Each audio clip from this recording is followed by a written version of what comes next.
I heard of one lady, in brief summary. She was born in a poverty-stricken village in Maharashtra, India. She never really had any education.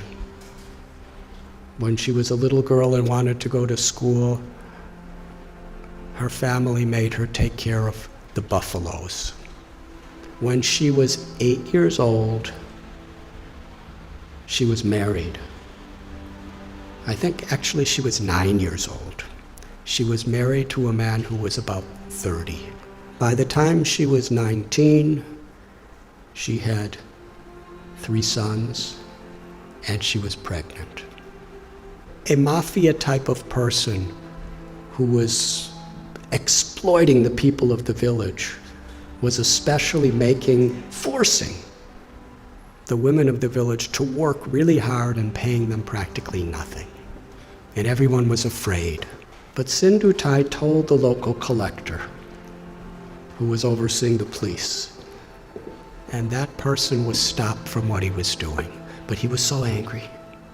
He went and told Sindhutai's husband a lie. He said, "You are such a fool. Your wife is having affairs with so many men. In fact, the child that is within her womb is my child, not yours. I've been having sex with her. If you don't kill the child and kill her, I will kill you." So the husband, the girl's 19 years old, he kicked her in the chest, not in the chest, in the stomach, repeatedly, to kill her and the child. She laid unconscious. He thought she was dead. So he dragged her to a cow shed where a whole herd of cows are being kept, thinking that people will feel that the cows just trampled her and that's how she died. So she laid there unconscious. And when she woke up, she said, she found one cow standing right above her, protecting her. There were all these buffaloes and oxen and cows walking, and they would have certainly trampled her, but this cow was keeping everything away from her. And even when the in-laws came to make sure she was dead, the cow chased them away with their horns and stood over her. She came to consciousness and gave birth to a baby girl under the cow. And she said she took a rock and cut her umbilical cord. Took about 20 slices to get free from it. And for hours and hours, the cow protected. And Sindhutai, when she got enough strength, she embraced the cow and promised, "As you protected me when I was in great need, I will protect others who are in need." It's a long story, but no one would have her back. Her own family rejected her, her biological family, because according to their tradition, once you're married, you can never come back home. A foolish tradition, as many are these days.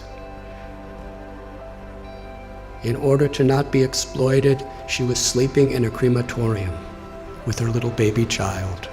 And she would collect wheat that people would put around the dead bodies, and she'd mix it with water and cook it on the fires of the dead corpses. It became such a depressing life for her. She decided, I don't want my child to live like this. So she was going to commit suicide. She went to a railway track with her child in her arms and laid waiting for the train to crush them. But as she was laying there, she heard someone crying in anguish. So she got up and she found an old man who was crying out. He was crippled. He was very, very invalid. He was crying for some food and water, so she went and begged and got him food and water. And she was thinking that old man was the voice of God. She called Krishna. She said, was telling me that I had a higher purpose in life than to commit suicide. I have something to do, something to contribute to this world. But then later in the day, she was sitting in a field wondering, what am I going to do? I have nothing. I have no one. How can I help anyone? She was under a tree, and she saw that there was a branch of the tree that a woodsman with an axe had violently cut. The branch was just hanging by a single string. But that branch was giving her and her child shade. So she was thinking, this is the answer. However much I have been beaten down, still I could do something for others.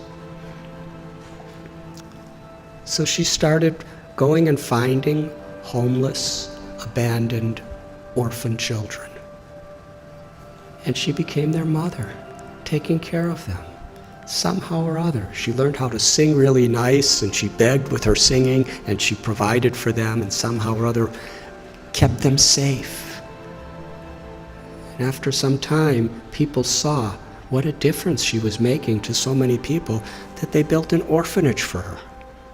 Over the years, she said, she's had about 1,500 children, over 1,000 grandchildren. And she's made a tremendous difference in her life. All of her children have a great education. Many are doctors and lawyers and farmers, something she never had.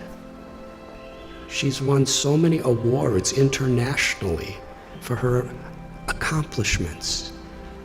But then she explained what the most meaningful and fulfilling thing she ever did in life. Years and years later, after the president of India gave her awards and governors of states and international awards, this really old man came to her orphanage.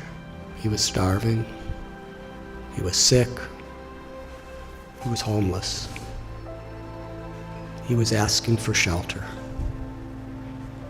After a few minutes, she recognized this was her ex-husband, the person who tried to murder her maliciously. She said to him, when you left me to die, I was homeless in rags. Now you're homeless in rags, and I have a nice place with so many people. She said the most meaningful thing in her life is she forgave him. And she said, I will give you shelter, but I'm not your wife. I'm your mother. And when people would visit the orphanage, she would introduce him. This is my eldest son, and sometimes he's very naughty. She told a story. It moved me. So at one place, I shared this story, and somehow it was on YouTube. And in her orphanage, someone showed it to her. So she wanted to meet me. So in Pune, I met her. And she was with a couple other people. And we spoke for about an hour together. It was a wonderful conversation. And afterward, there was one lady who was sitting next to her, who was just beaming with smiles the whole time, but didn't say much of anything. And when I was just about to leave, Sindhutai said, I want to introduce you to this girl. She's the one who was born under the cow. She's now a medical doctor, and she's taking charge of one of our orphanages. And then she said to me, I consider all of the tragedies in my life to have been gifts to empower me to make a difference to others. She considered it all the grace of God. She said, "My life has been a road with many thorns, but I made friends with those thorns, and my life became beautiful, and I could give beauty to so many other people's lives." That's one little example of influence without affluence. The power of compassion is far greater than anything that money can do. But when money and knowledge and strength and skills are built on the foundation of that compassion, then not only is our own life enriched beyond our comprehension, but we could make such a difference. We can have such an influence in the world. Each and every one of us, whoever we are. Because everyone is so inherently special. And nothing and no one can take that away from us, as long as we are aware. To be an instrument of compassion, an instrument of grace, is the true influence, beyond affluence. Thank you very much.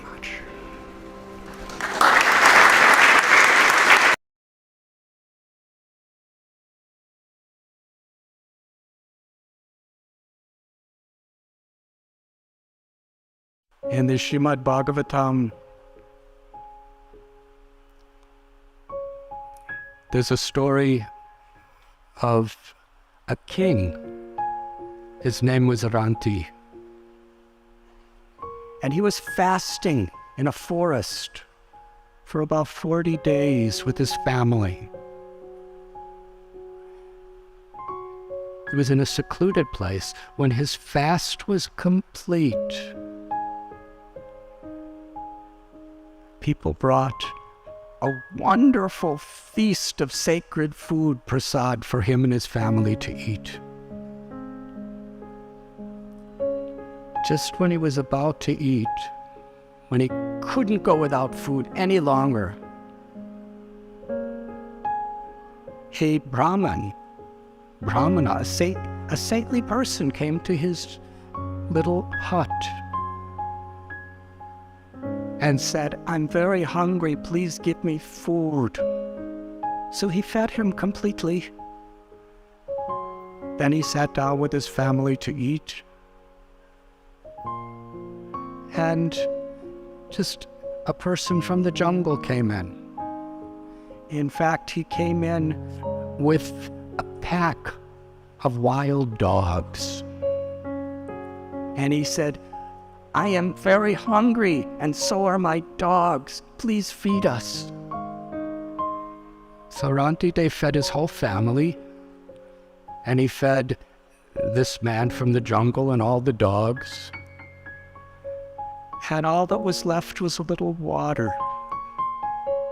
It was just enough to keep him alive till more food could come, which was a long way. And when he was just about to drink that water, trembling, another man came. This person was considered by society to be just a useless person. No culture, nothing. Just living in the jungles.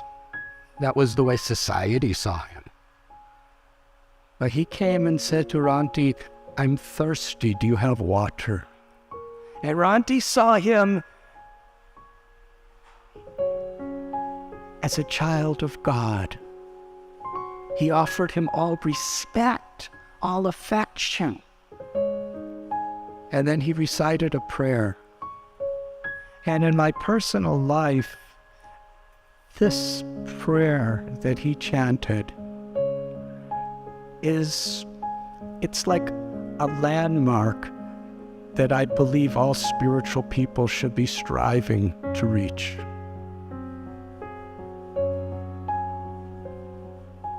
It encapsulates the spirit of Dharma, of Bhakti. He prayed to God, to Bhagavan. He said, "My dear beloved Lord, I do not pray to you for elevation to the heavens. I do not pray to you for the 8 mystic yogic siddhis or perfections. I do not pray to you even for liberation, mukti. My only prayer is wherever you want me to be and whatever birth you want me to take, let me be willing to give up my life to show compassion for others."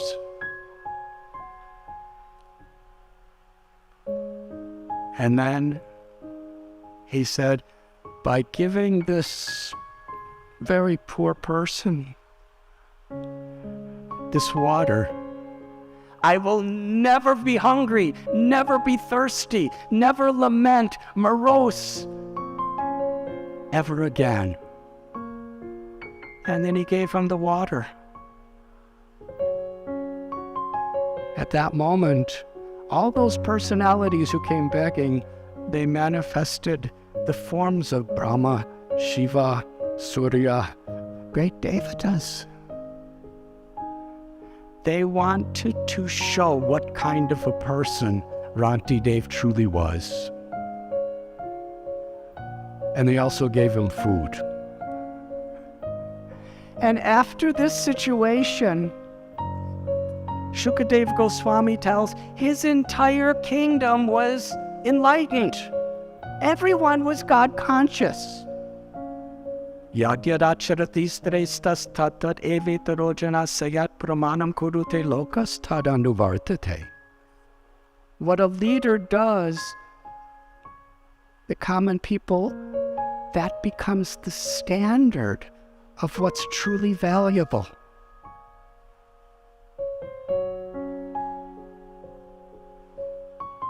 The greatest need in the world is leaders. And everyone, in whatever situation, whether it affects a few people or large quantities of people, we all have the opportunity to be leaders, to live with integrity, to live with compassion. But it's only truly possible in a sustainable way when there's a deep foundation within our hearts of inner peace, inner satisfaction, inner love and compassion.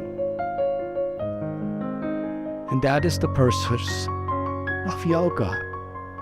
That is the purpose of religion. That is the purpose of life, to awaken our true potential. Each one of us is a divine being. Each one of us, in whatever capacity, has an opportunity to do something wonderful in our life.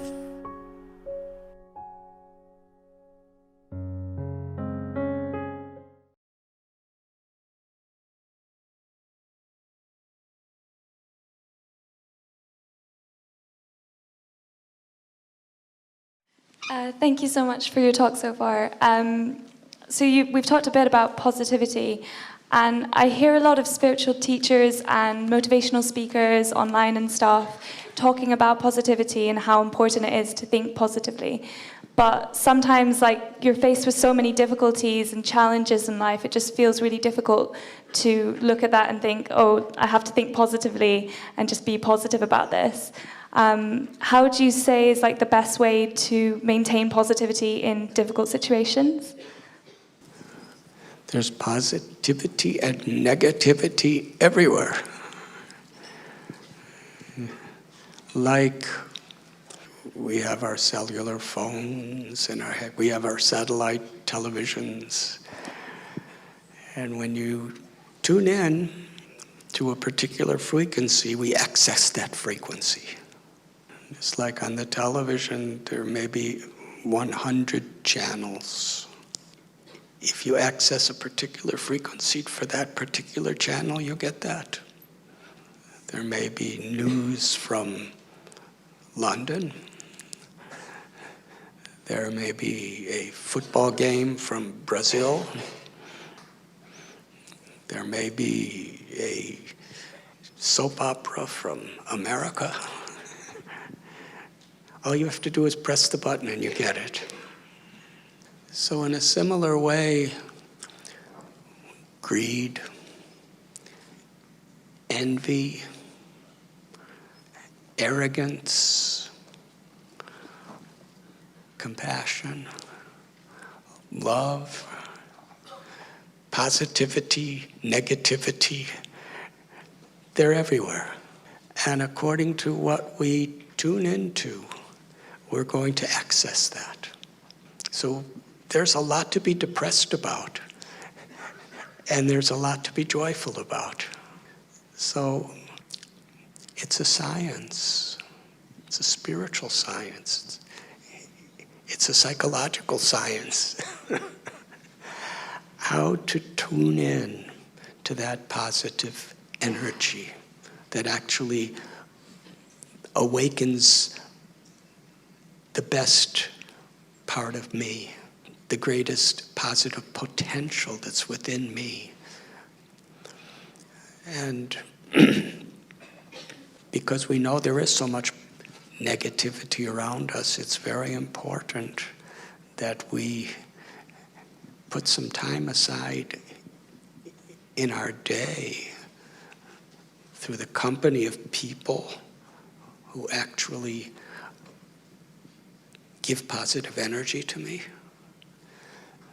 through a spiritual practice, perhaps meditation, mindfulness, prayer, chanting God's names, whatever it may be, to actually tune in to that positive energy that's within us and all pervading around us. And the more we're tuned into the positive energy, the more power we have to deal with the negative energy with a positive state of consciousness. Because we can't really solve problems if we're the problem. We can't dispel darkness with darkness. We dispel darkness with light. So each of us have a responsibility to tune in to that positivity so that we can be an instrument of positivity, of compassion, of goodness, of light within the world.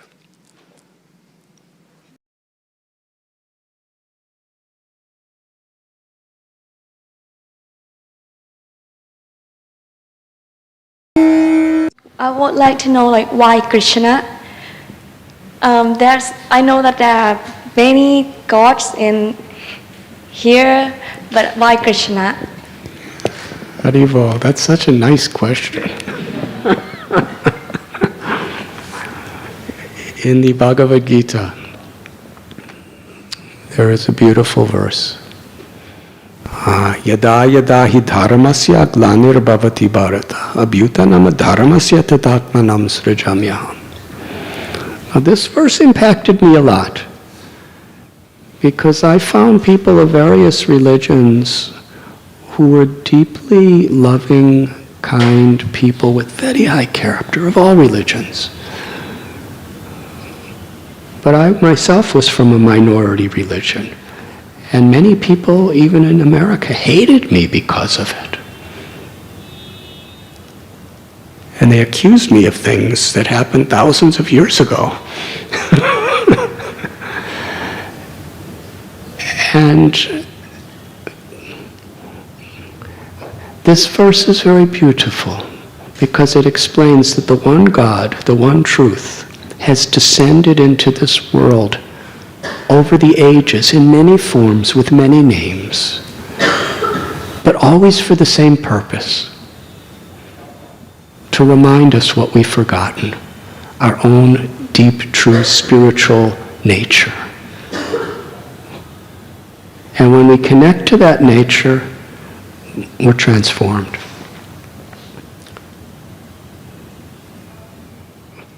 Arrogance is transformed into humility, greed into generosity, lust into love, complacency into compassion, misery into true happiness. It's that transformation that the Lord teaches us when he comes into this world. So in this way, this verse teaches a very inclusive conception. And that one truth, the source of everything that exists, who people call God, people call Allah, people call Jehovah, people call Ram, name Krishna is very prominent within the Vedas or the scriptures and within the history of this country. Krishna appeared about 5,000 years ago and spoke the Gita and performed beautiful pastimes of love. And the name Krishna in Sanskrit means all attractive. I remember one time a fundamentalist of another religion was really attacking me, saying I was going to go to hell. And I said, why? He said, you're going to hell. And I said, well, where are you going? He said, I'm going to heaven. And I said, well, if you're going to heaven, I think I'll be happier in hell. Because if heaven is full of hateful people like you, I don't think I want to be there eternally. And I said, why do you say I'm going to hell? He said, because you worship a false god. I said, well, how do you know? Because Krishna is a false god.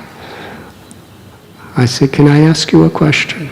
Is your God supremely beautiful? He said, yes. Is he the source and proprietor of everything? He said, yes. Is he the most, does he know everything? He said, yes. I said, so having these qualities, is he all attractive? He said, yes. I said, well, Krishna means all attractive. It's the name of your God. Why do you not like to call him all attractive? So, in my heart, and the hearts of hundreds of millions of people in India, either because of their forefathers and mothers, or because of just the inspiration of their heart, like myself, we just found such beauty and sweetness and philosophical meaning in the path that has been given in Bhagavad Gita, spoken by Krishna.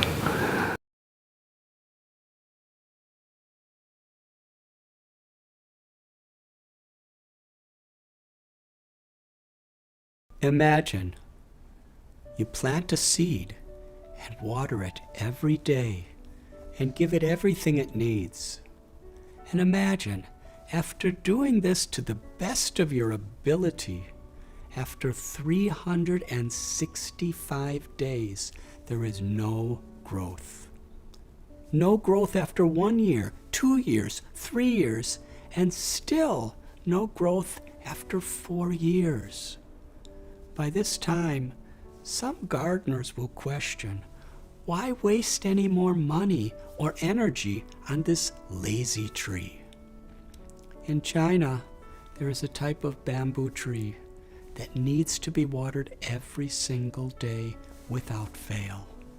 When that seed is planted, initially there is no growth, and nothing appears to come out of the ground for the first 5 years. Nevertheless, there are experienced people who have faith. They keep watering the tree. In the 5th year, within 6 weeks, this particular tree grows to around 80 feet tall. We can understand much about life through nature.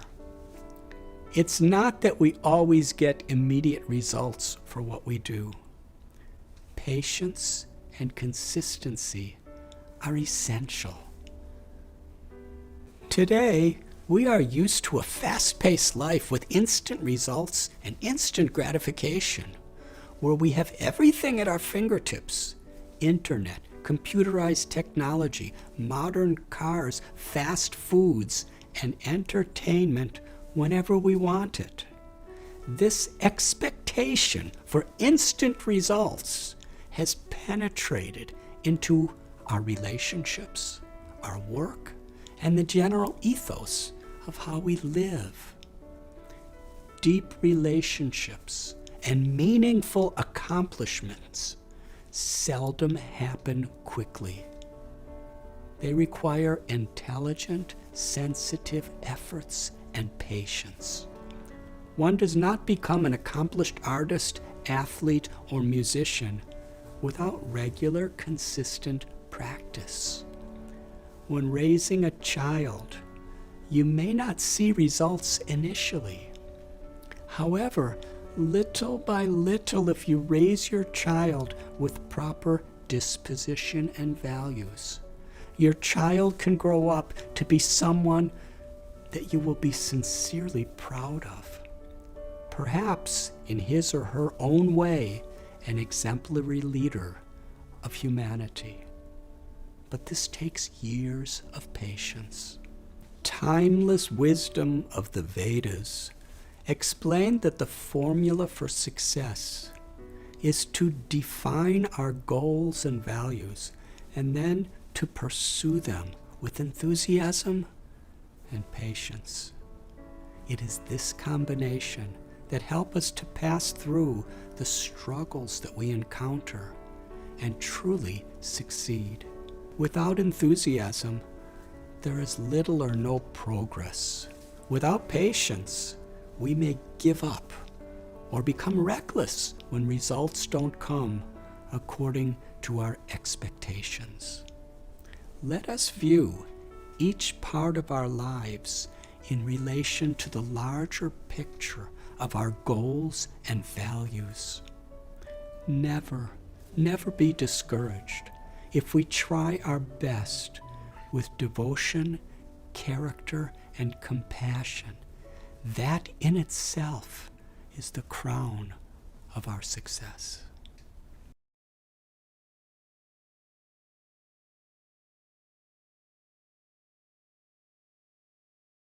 There was a man. He lived in the 1920s, 1930s. His name was Easy Eddie. Easy Eddie was a super empowered attorney. And he was so good that he was hired by the Chicago Mafia, which was led in those days by someone named Al Capone. He was such a good lawyer. He knew the law so good, and he had so many connections, and he could manipulate things in such ways that no matter what charges they had on Al Capone or his people, they couldn't put any of them in jail. They couldn't convict him of anything. And because he was such a good lawyer, he was so valuable that the Mafia gave him enormous amounts of money. He had private airplanes. He had practically an entire city block of property with a beautiful mansion, the best of cars, the best of everything. And his son, he could do anything he wanted. But Easy Eddie was thinking, I've given my son everything money could buy. But there's one thing I haven't given my son, I haven't given him an example of a father that he could be proud of.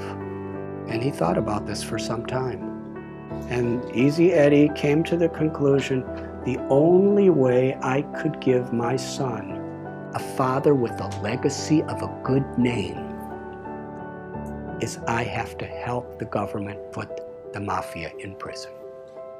Because the mafia was killing people, and he was getting them off. Getting people addicted to drugs and alcohol, and he was getting them off. Extorting innocent little store owners who are struggling for their life, pay us so much a month or we're going to bomb your store. And they bomb them, and he was helping them. He helped the FBI. He testified. And many of the biggest people in the mafia were put in prison. He knew full well that he would be killed for doing this. And one day he was riding in his car and another car came by and several people with machine guns filled his body with bullets and he laid on the street dead. He paid a very high price to give his son a father who he could be proud of. That's a high price. But for him it was worth it. Now I'm going to tell you another story. There was a man, he was in the United States Air Force during World War II. And he was on a battleship called the USS Lexington. And he took off from his ship with a squadron of other airplanes, maybe 6 or 7, to go fight against the Japanese. As they were flying in the sky, this person realized that someone on the ship forgot to put fuel in his tank. So he radioed to the leader of his formation and said, I have to go back. He said, well, we can't. You go back. We have to keep going. On his way back, he saw about 9 Japanese bombers coming toward the USS Lexington to sink the boat. And there were thousands of people on the boat. He was alone, and there were 9 of them. And he decided, I have to stop them. Because there was the ship, they didn't know what was happening. So he single-handedly charged at these 9 airplanes and was shooting and shooting and shooting. And he actually had 2 of them fall into the ocean. And then he ran out of bullets and they were shooting at him and attacking him. And he was so enthusiastic and so fearless that he was flying at these different planes that were shooting at him, and he was knocking off their wings. And finally, after 5 of the 9 sank, the other 4 thought, this man is completely crazy, let's get out of here. And they all flew away. And he came back, his plane was all beaten up, and the people of the USS Lexington actually saw what was happening.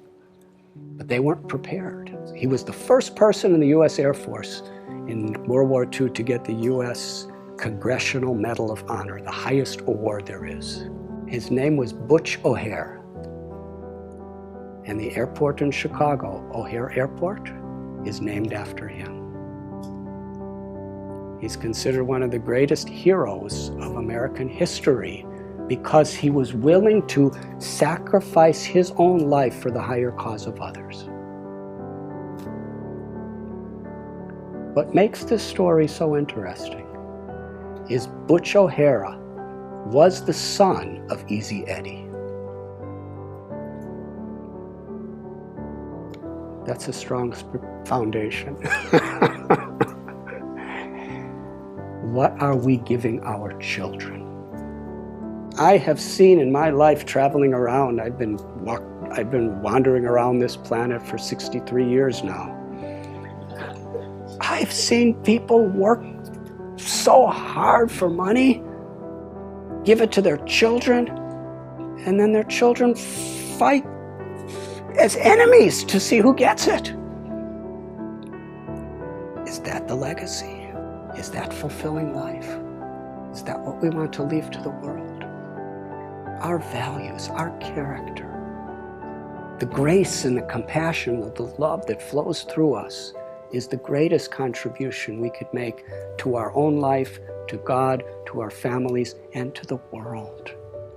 And when we have those values, and we work and we build that foundation through good company and good practices and good decisions, then we could have a wonderful, fulfilling, meaningful life beyond birth, beyond death.